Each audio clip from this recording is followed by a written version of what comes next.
Come on, people.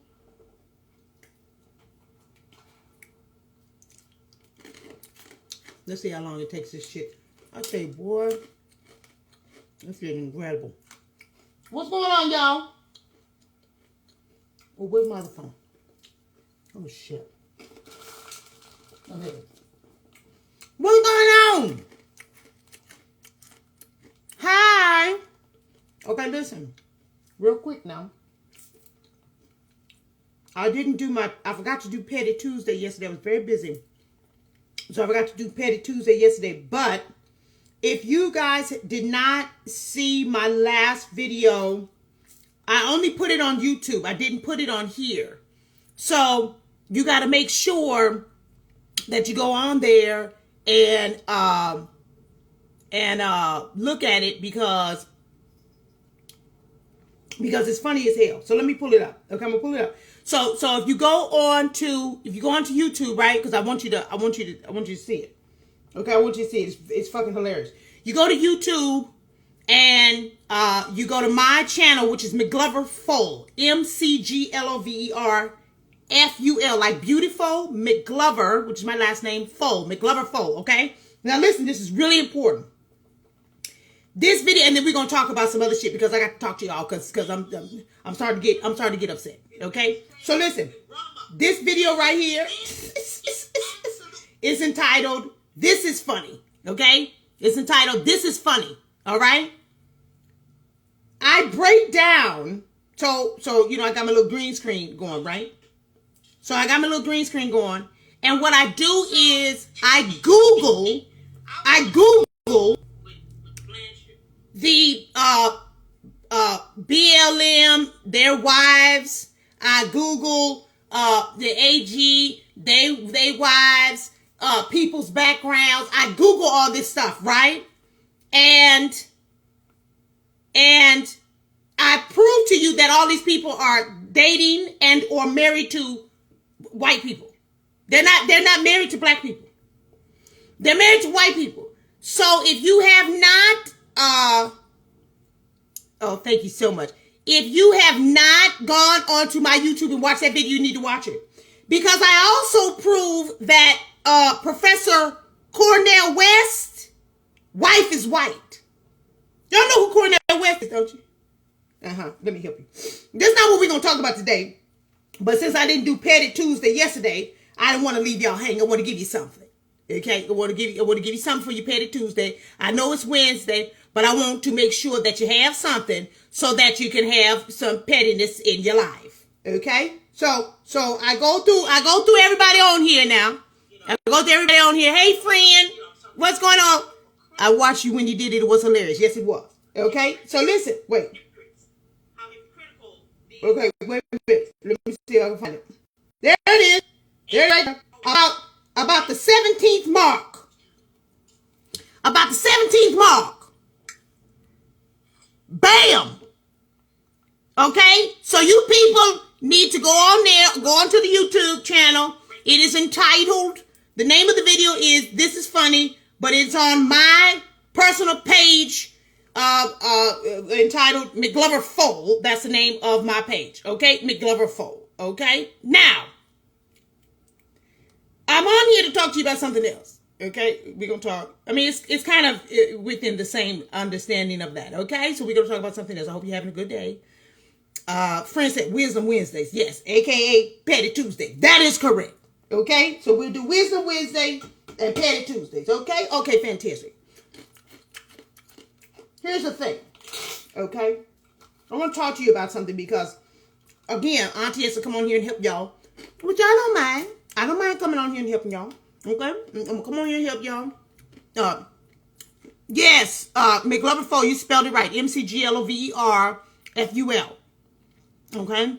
What do you think about Black Twitter saying men shouldn't be catered to? Kevin Samuels had a full-blown live about it. I don't have anything to say about that because I don't know what the context is. Okay? I don't know what the context is. I have to know the context. Okay.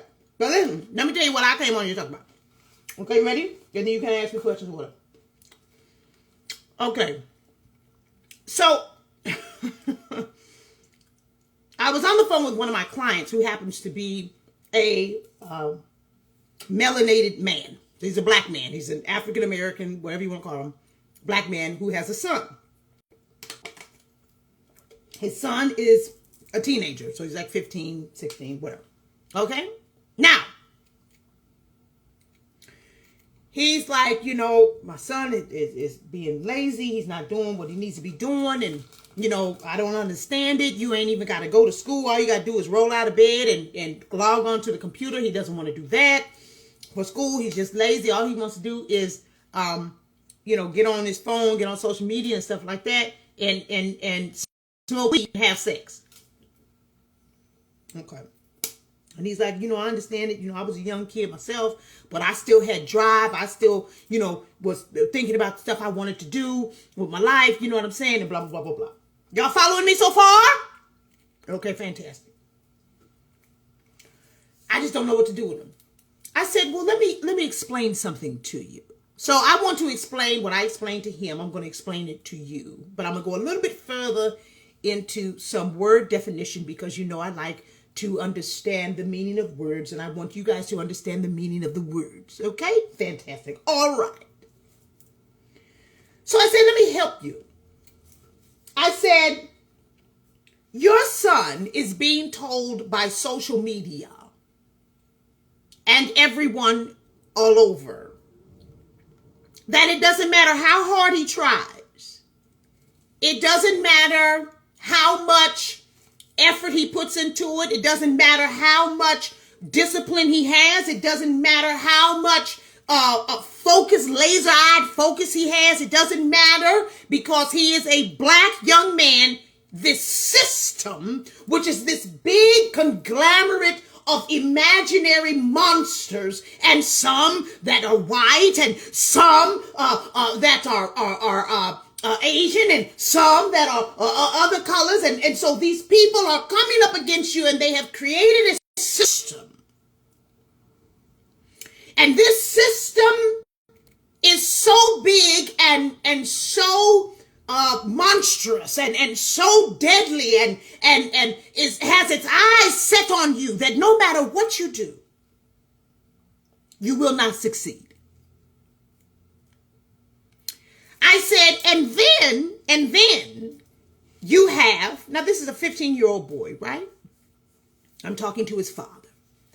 So then I said, on the other hand, you have people like LeBron James, who is a multi-millionaire who has gotten where he is from hard work and being diligent and having laser eye focus and being, you know, and having discipline and training his body and training his mind. And he's been very dedicated to his wife. There's no scandals, you know, all this other stuff. And you got this motherfucker here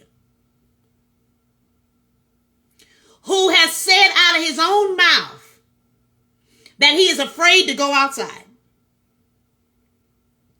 And that he has to tell his children to be afraid of the police. So you have a 15-year-old boy right here, right? And on one side, he's being told that because he's black, he'll never achieve. There's nothing you can do to achieve anything. You're not going to achieve anything.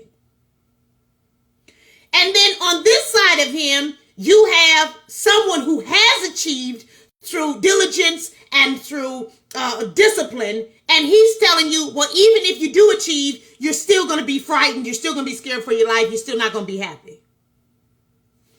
I said, so if that was the case told to you, do you think that you would be as successful as you are right now? Of course, I said, oh, here we go with this phone bullshit. This is so ridiculous.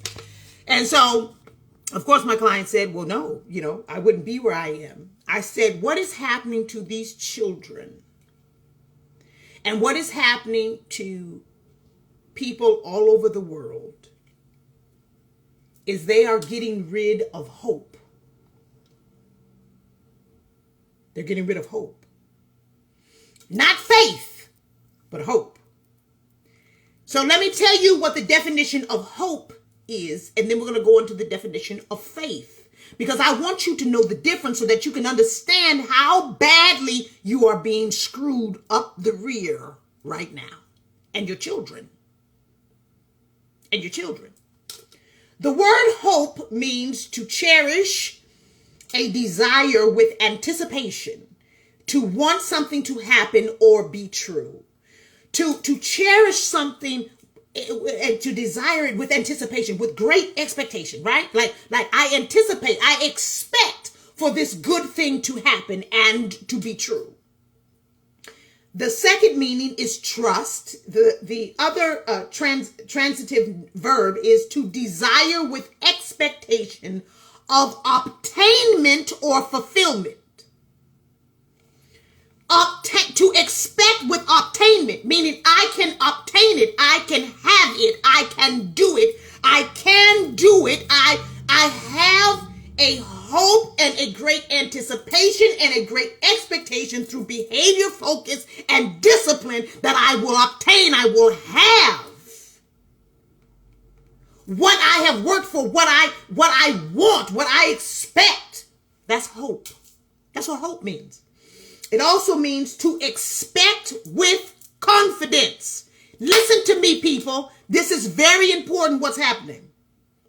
The word hope means to cherish a desire with anticipation, to want something to happen or be true. Trust. To desire with expectation of obtainment or fulfillment. To expect with confidence.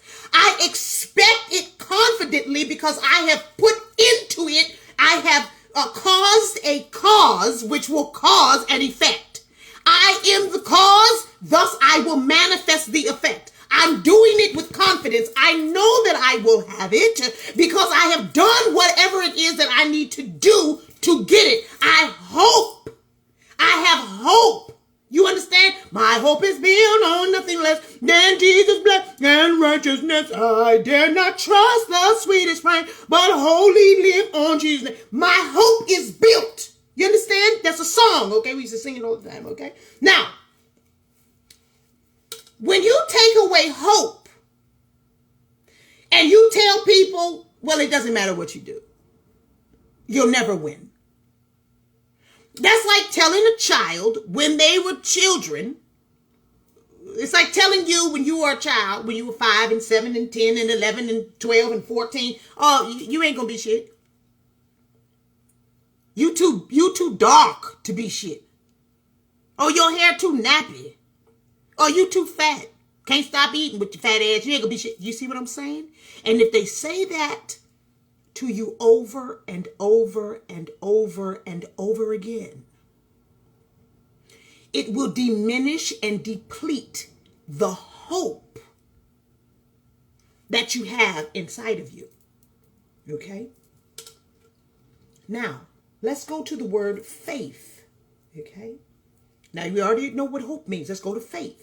Faith means an allegiance to the duty or a person, belief and trust and loyalty, belief and trust in and loyalty to God, belief in the traditional doctrine of a religion, complete trust, something that is believed, especially with strong conviction. This is faith.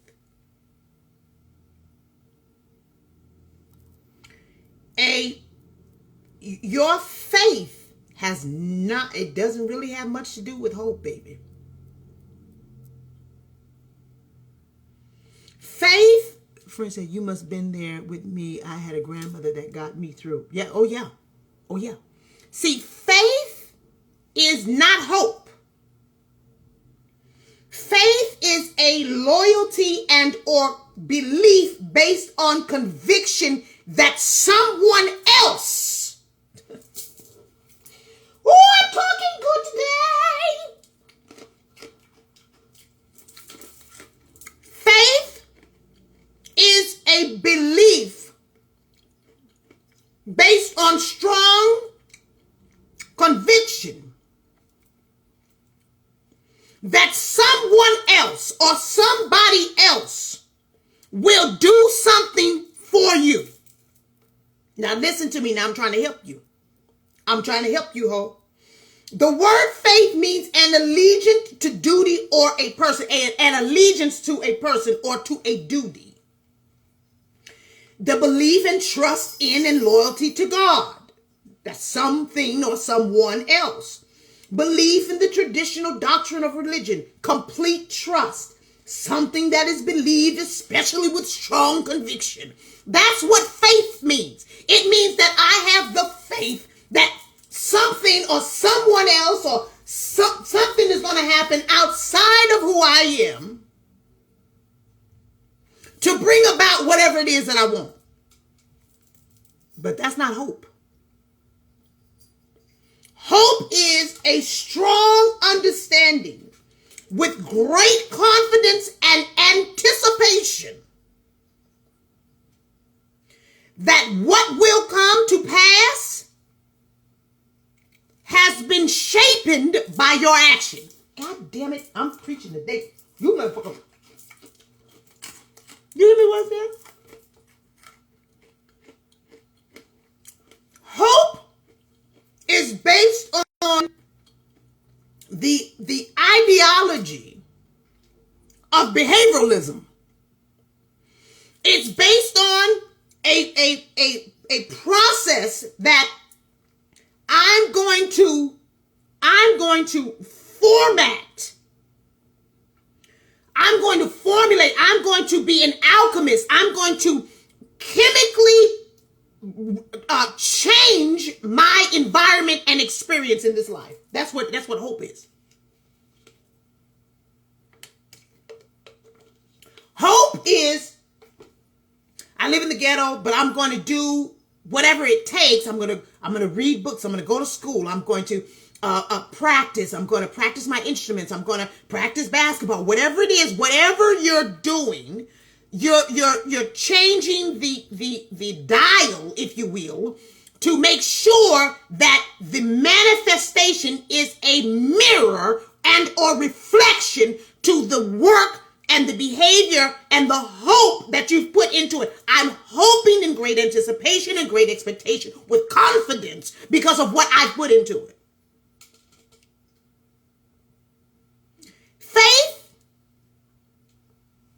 Faith is based on somebody else, something else is going to do something for me to get me out of this situation.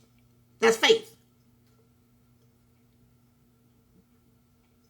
So what is happening to your children right now is they are sucking the hope completely out of them. And adults, it's happening to adults too. Somebody said, how do you develop hope in a teenager? I have a 15-year-old daughter. Well, the first thing you have to do is you have to make sure that her behavior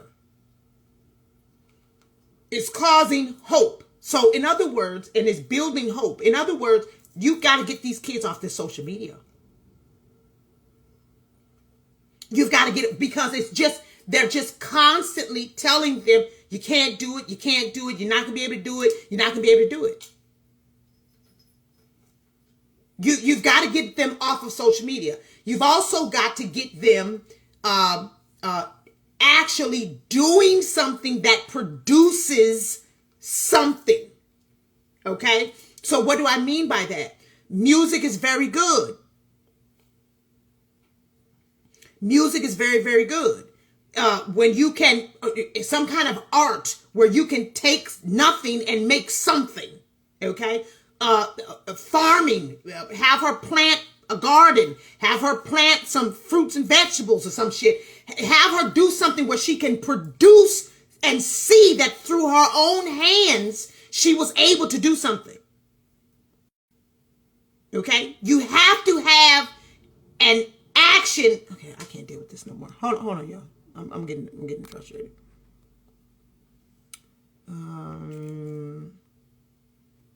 Where's the block? This shit is getting on my nerves.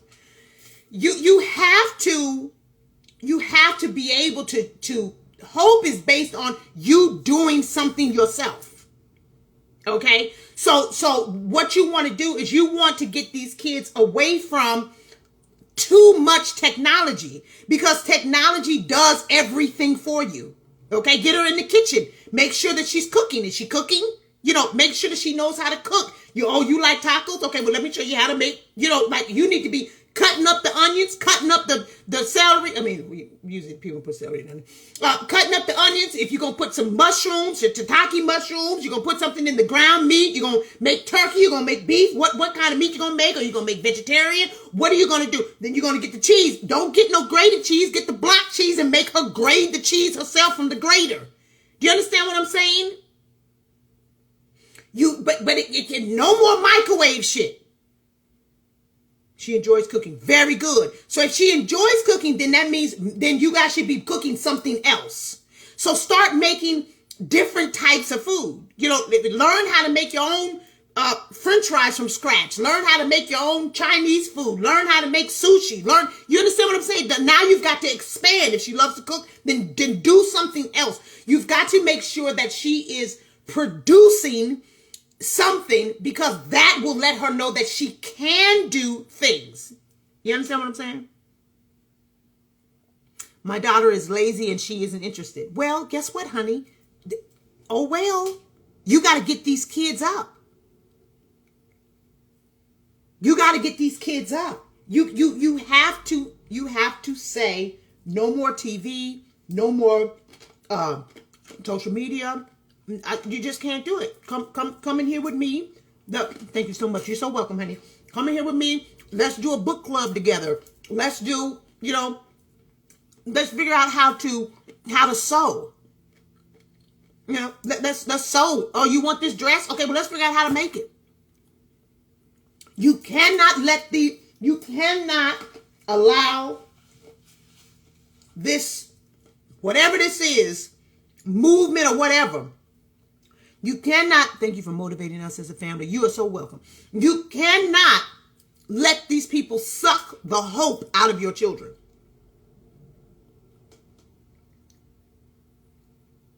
You cannot. They will suck the hope out of your children, and you will be left with 35-year-olds living in your house. Not doing shit. Let me say it to you one more again. You will be left with 35-year-olds, 40-year-olds in your house. Not doing shit. High off this funny ass weed and having children that probably got birth defects. Let me say it to you again. Sitting in your house, on your couch, smoking this funny ass weed, having children that probably got birth defects. You will be taking care of your children and your children's children that probably need special care, special wheelchair, special all kind of shit.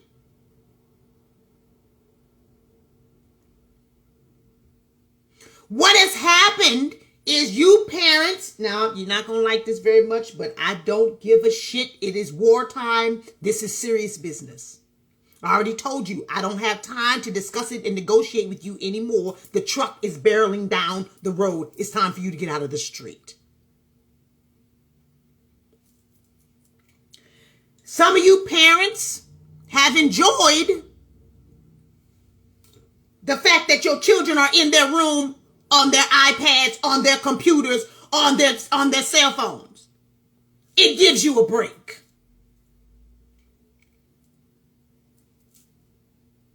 And while they're on their cell phones and their iPhones and all this other shit, you on your cell phone and your iPhone taking a break. Somebody said accurate. My uncle is almost 60 years old, never left my grandmother's house, has 2 kids that have mental illness. I'm a psychic phenomenon from the LSA court. Every effect has a cause. And what I'm trying to tell you, Lord, I'm about to tag you in the video, Megan, please review, and then it gets you fired up. And perhaps you'll comment on it. Okay, perhaps. Okay. You people need to really stop this idea that you can relax on raising these children. You can never relax. You always on the job, ho. Always. Unless you set it up. Unless you set it up like a well-oiled machine that takes care of itself. But that's not what you guys are doing. At the age of 13, 14, 15, 17, they should be waking themselves up. They should be ironing their own clothes, washing their own clothes. This shit should be automatic. You know what time to get up. You know what you're supposed to be doing. My mother used to tell me all the time, I don't give a damn how old. Well, she didn't say damn. But I don't care how old you get. You always going to be my child.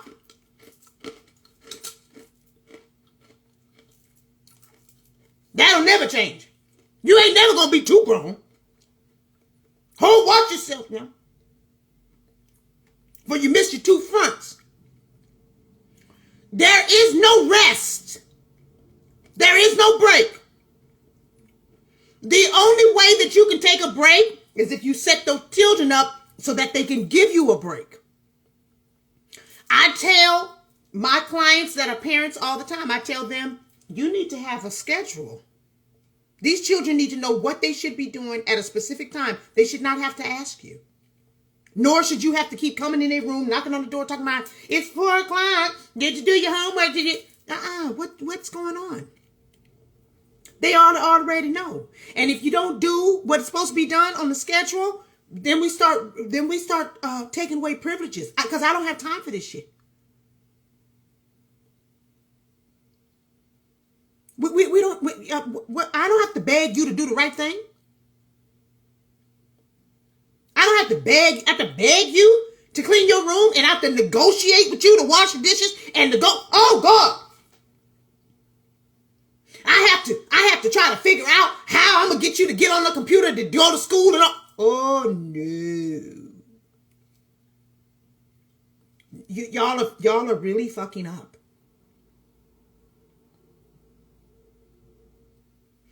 Y'all need to pull it in.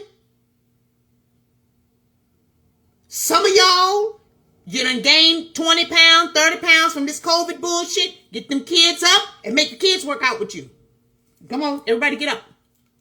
Everybody up. I'm up. You up too. Everybody up. Come on, let's go outside, go for a walk, go for a run. Let's do these push-ups, do these sit-ups. Hello, do something. You people need to have a book club in your house.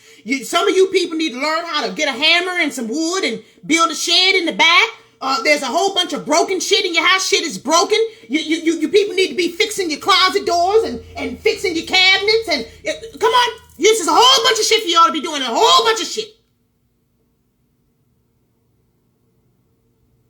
You need to be learning how to change the oil in your car. You need to learn how to change the tire on your car. What are you doing?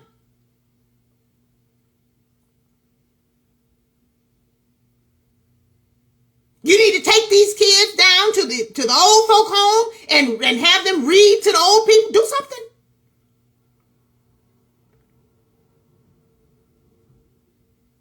See, the problem is that y'all have allowed the television and the television and the social media and the Facebook to raise your children. Now you don't know what to do with them. Now you don't know what to do with them. Oh, well, she's just lazy. So are you. Oh, well, my daughter don't want to. Neither do you. Oh, well, my son. Well, so where do you think you're getting it from? You on the damn thing more than he is. You. Oh, girl, let me send this to my friend. Oh, girl. And most of the shit that you're watching and listening to is not positive. It ain't helping you work for nothing.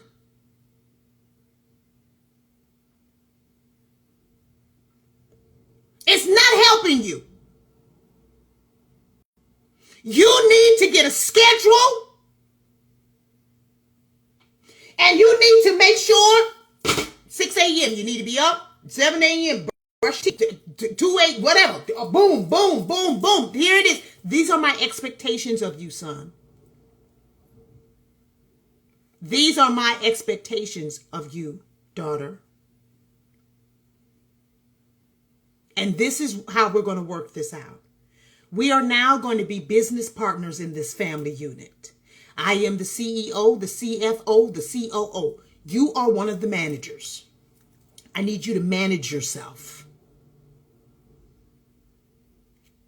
And together, we are going to build a phenomenal empire and a phenomenal business. You're a manager. I'm the executive party. Y'all need to get your shit together. And if you're the CFO and the CEO and the COO, some of you people need to read books on what does that mean? What does the chief operating officer do? What does the chief executive officer do? What does the chief financial officer do?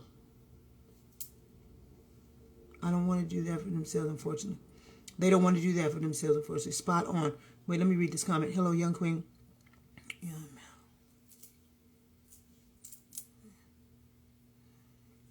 broken and alone. How do I get hope back? Yes, young man. Okay, I've lost my little brother.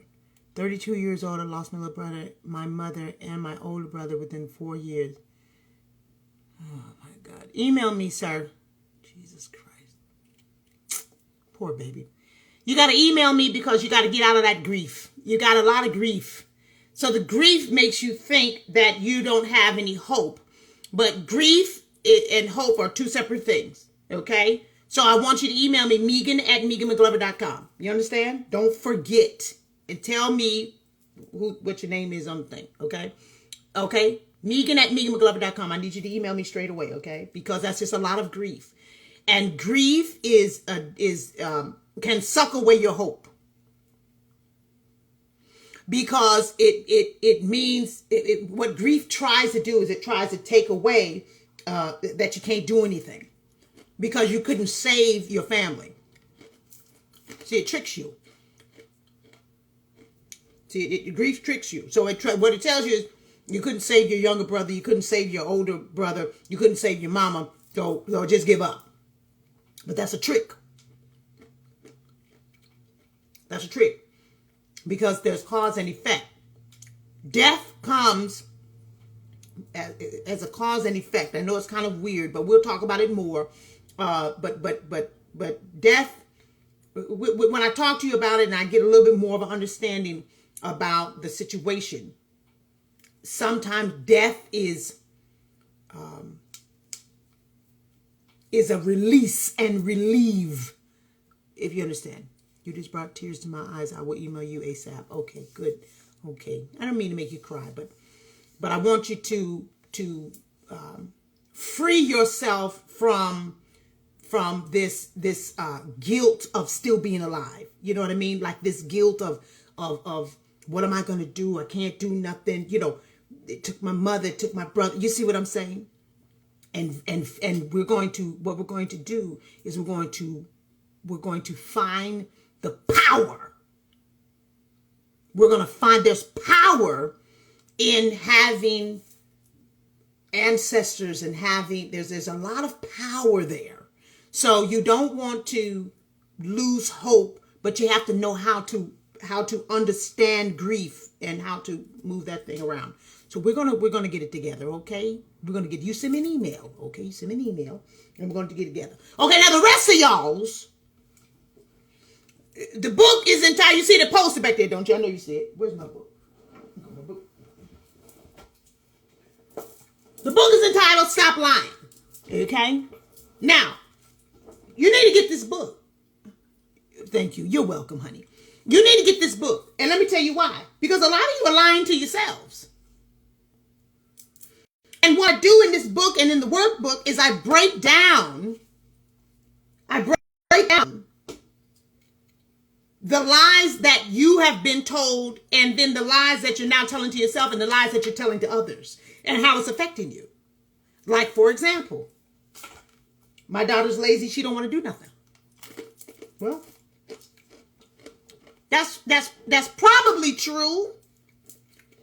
But the lie is that you ain't lazy. You lazy. And the response that you have, and I'm not trying to beat up on you. I love y'all. This is auntie talking. Okay? This is auntie talking. I don't mean no harm. I'm not trying to hurt your feelings. But we got to get this shit taken care of. Because what's happening is you're actually getting frustrated and ruining your life because your children are no longer being a blessing to you. They're now a burden.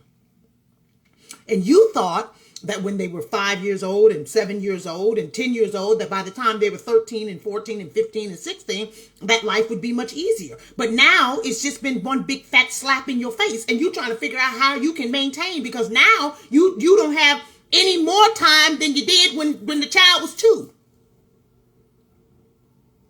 So what I'm trying to tell you is you've got to set it up. You've got to set up your life so that you can have time, you can have peace, you can have joy, but you've got to set that up. You cannot say, oh, well, these kids these days, what kind of shit is that? That's not, you can't use that as an excuse. I see knuckleheads walking around on the street all the time. The first thing I say is, where's their mother? Where's their dad?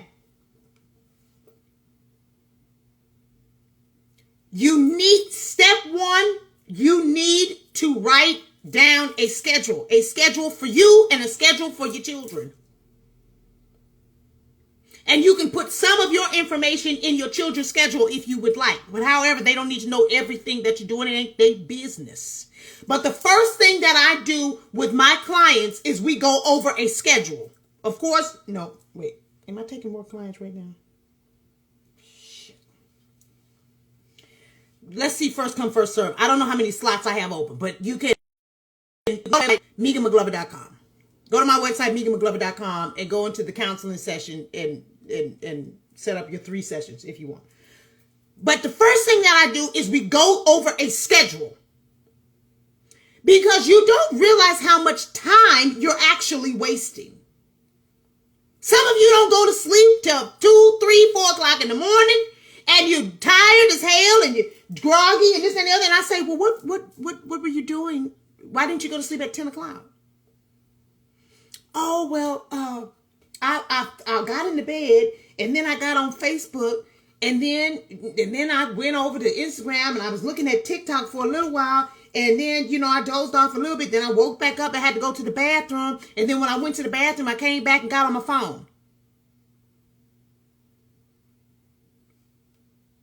Why?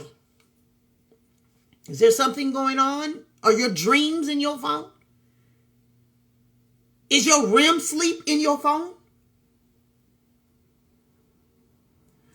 You need to set your life up so that it produces what you want to get out of it. The universe is to you what you are to it. This is very important. Don't let these people take hope away from you. You'll never do anything ever again in your life. You'll never want to do anything. You need to produce your own joy, your own happiness. You understand what I'm saying? Am I talking to you right? Don't let these people make you think that you can't do a damn thing because you black or because you white or because it's a bunch of foolishness. That's crazy. That's craziness. That's crazy.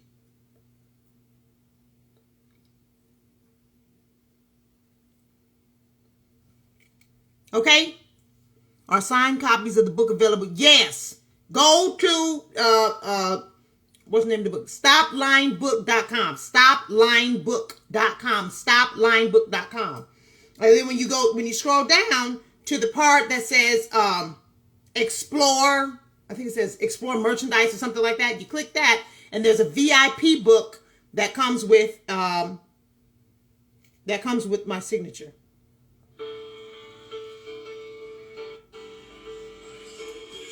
Oh no, that's the wrong version.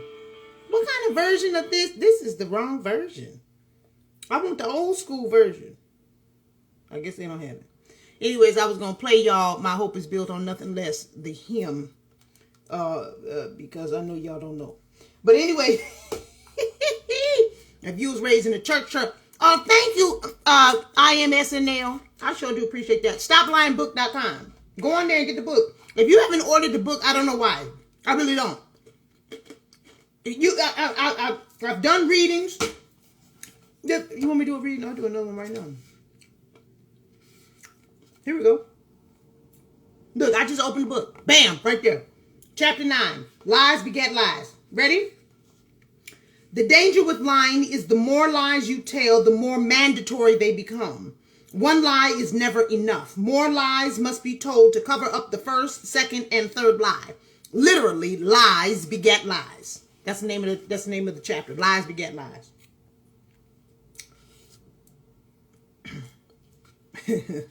Let us not confuse lies with perception. Too often are truth seekers met with the preposterous rebuttal of, you can't tell me my truth. This is a frivolous attempt at truth on the part of the offender. They know what the truth really is and would rather squirm their way out of the repercussions of getting caught. So a plan to confuse, manipulate, and rebrand the hurtful truth begins, and it begins with yet another lie. Your truth, my truth, and the truth are often three very different realities. These differences do not discount personal perception or personal feelings, but there must be distinct distinctions made. Let's take, for example, after several DMs, texts, and phone conversations, Kelly and Tasha met for their first date. They have a couple of cocktails and reiterate what's already been discussed over the phone with a few additional compliments sprinkled throughout.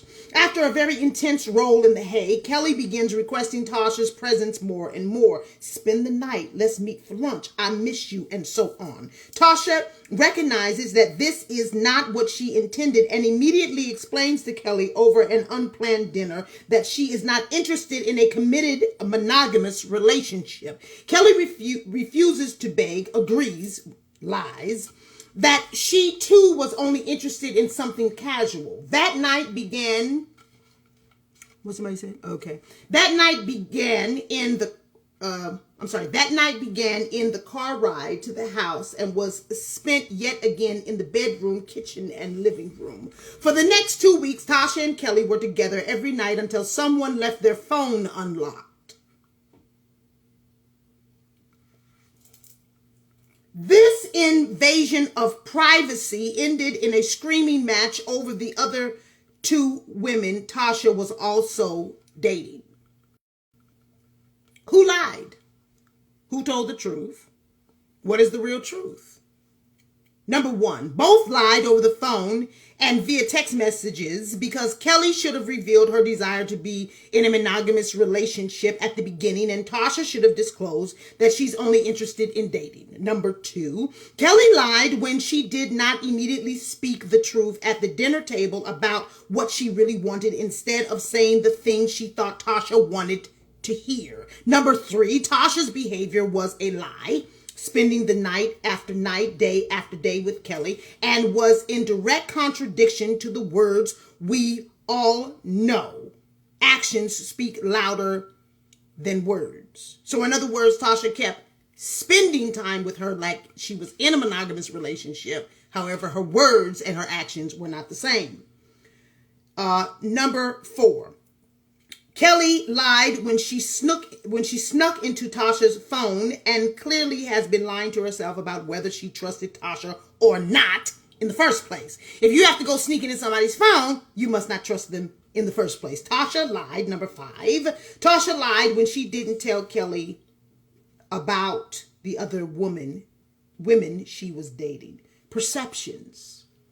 Kelly has every right to be upset and hurt. After all, spending time exchanging sexual energy is very personal, emotional, and spiritual. Also, she had her heart in it from the beginning. Tasha's perception has every right to be upset and angry. Her privacy was violated, and she did, in fact, say that she wasn't interested in being monogamous. Now, the truth, however, the truth is they're both liars to themselves, each other, and whomever else is involved in this love-lust square.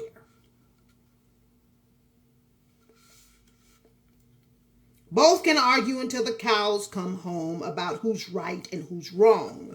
But that doesn't change the truth of what happened. They're both wrong, and that's the truth, regardless of how one's feelings and past experiences may try to alter it. Small lies turn into little white lies. Little white lies grow into big lies. Big lies escalate into needed lies, and needed lies turn into the norm. That's from chapter 9.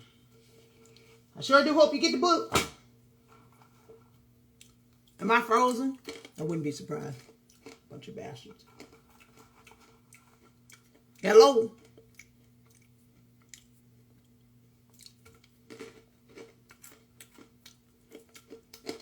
Am I frozen? Anyway, get the book. StopLyingBook.com. StopLyingBook.com. Get the book. I enjoyed that. Is there an audio version? Get the book.